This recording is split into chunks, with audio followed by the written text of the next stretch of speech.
Bem-vindos a mais um Mergulho Profundo. Hoje o tema, olha, é daqueles universais e bem complexos. A mentira. Um tema fascinante, sem dúvida. A nossa fonte aqui é um estudo bem interessante chamado Pequenas Mentiras, Grandes Negócios, do Alex Fulved. Ele dá uma olhada na mentira por vários prismas, sabe? História, neurociência, economia, cultura. É uma abordagem bem completa mesmo. E a nossa missão aqui, então, tentar entender por que a gente mente tanto. Desde aquelas coisinhas pequenas, né, sociais, até as estratégias que, nossa, movem bilhões. Bom, vamos lá. Vamos tentar desempacotar isso. E o estudo já começa com uma provocação, né? Sugere que a mentira talvez seja quase um subproduto da nossa capacidade de linguagem. Será que mentir faz parte do que nos faz humanos, de alguma forma? É um ponto de partida e tanto. Com certeza. Começando pelo básico, assim. O dia a dia. Quantas vezes será que a gente mente? Teve um estudo já mais antigo da Bella De Paulo, que apontou tipo uma média de talvez duas mentirinhas por dia por adulto. Uma ou duas? E muitas são coisas que a gente nem percebe direito, tipo exageros, ou omitir algo para evitar um conflito, sabe? Ou para parecer um pouco melhor. Me lembrou muito aquela ideia do sociólogo o Goffman, da vida como um teatro. A gente está sempre gerenciando a nossa imagem, nossa fachada. Exatamente. E tem um olhar evolutivo bem interessante nisso aí. O Herbert Trivers, um biólogo, ele propôs que o autoengano, a gente mentir para si mesmo, talvez tenha evoluído para ajudar a gente a mentir melhor para os outros. Mentir para si mesmo para enganar melhor? Como assim? Parece contraintuitivo, né? Mas a ideia é que se você acredita na sua própria mentira, é mais difícil você dar aqueles sinais, sabe? Nervosismo, desviar o olhar, coisas que poderiam te entregar. É quase uma ferramenta da nossa mente. Fascinante, né? Nossa, faz todo sentido quando você coloca assim. E, bom, nem toda mentira é igual, né? O estudo diferencia bem isso. Aquelas que a gente chama de pró-sociais. Sim, aquelas que ajudam a lubrificar as interações, né? Tipo um elogio que talvez não seja 100% sincero ou uma omissão para não magoar. Isso conversa muito com a teoria da polidez, de preservar a imagem do outro. Pequenas gentilezas, digamos assim. Isso, mas aí, claro, tem o outro lado da moeda. As mentiras que visam um ganho só para um lado e, bom, acabam destruindo a confiança. E aí a economia entra na história, né? Entra forte. Tem estudos, tipo um do Fishbacher, que mostram uma coisa curiosa. As pessoas em experimentos, elas tendem a enganar, mas só até um certo ponto. Um limite moral que cada um tem para conseguir lucrar um pouquinho sem sentir aquela culpa pesada. O equilíbrio delicado, então. Só que quando essa linha é cruzada em grande escala, no mundo corporativo, por exemplo, aí a gente vê casos como o da Theranos. Uma história incrível, uma narrativa fantástica. Construída em cima de uma fraude gigantesca. Exato, com custo de bilhões e pior, abalando a confiança no setor inteiro. Mostra o poder destrutivo que isso pode ter. E aí a gente entra no engano em larga escala.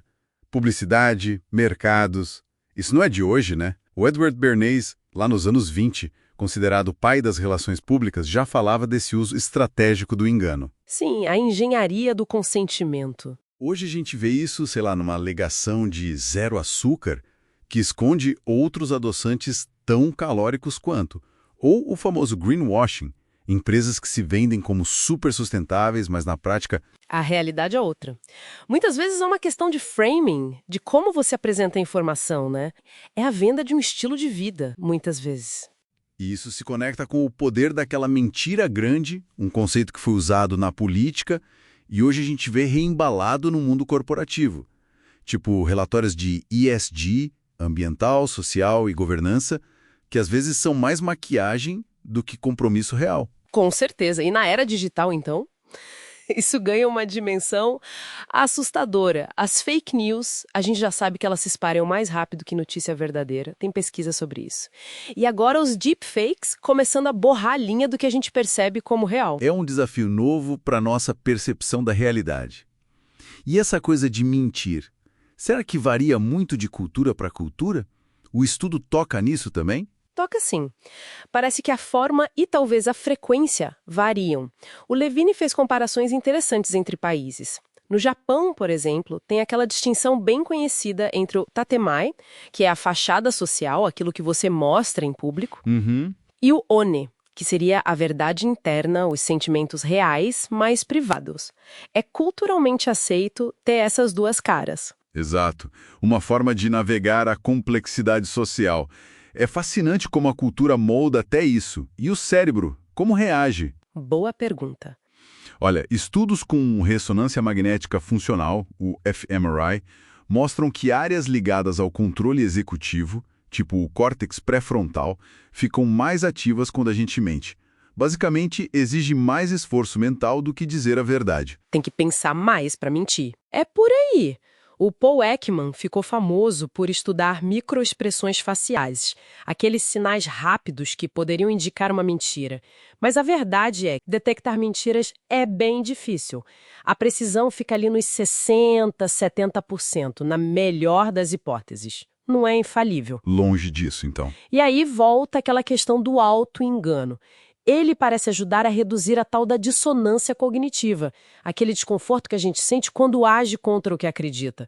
Mentir para si mesmo alivia essa tensão. Como no caso do Lance Armstrong, talvez, negando o doping por tanto tempo? Exatamente. Pode ser que para conseguir sustentar a mentira, sob tanta pressão, parte dele precisasse acreditar na própria narrativa. É o que alguns chamam de cegueira motivada. Você não vê o que não quer ver. Uau! Então, juntando tudo isso, o que a gente pode tirar? Fica claro que a mentira é, nossa, multifacetada demais. Pode ser uma ferramenta de adaptação social, né? Às vezes até necessária, em pequenas doses, para a convivência. Mas, ao mesmo tempo, tem um potencial destrutivo enorme, principalmente quando vira sistema, quando é institucionalizada para manipular ou fraudar. A linha entre contar uma história e cometer um crime é bem tênue às vezes. Perfeito. E o estudo, lá no final, deixa a gente com uma pergunta bem importante para levar para casa, né? Se a verdade absoluta é algo tão difícil de alcançar, que critério a gente usa? Como a gente distingue as mentiras que, vai lá, facilitam a vida em sociedade, daquelas que corroem a confiança que a gente precisa para viver junto? Uma questão fundamental mesmo, e talvez sem resposta fácil. Com certeza não. Algo para a gente continuar refletindo.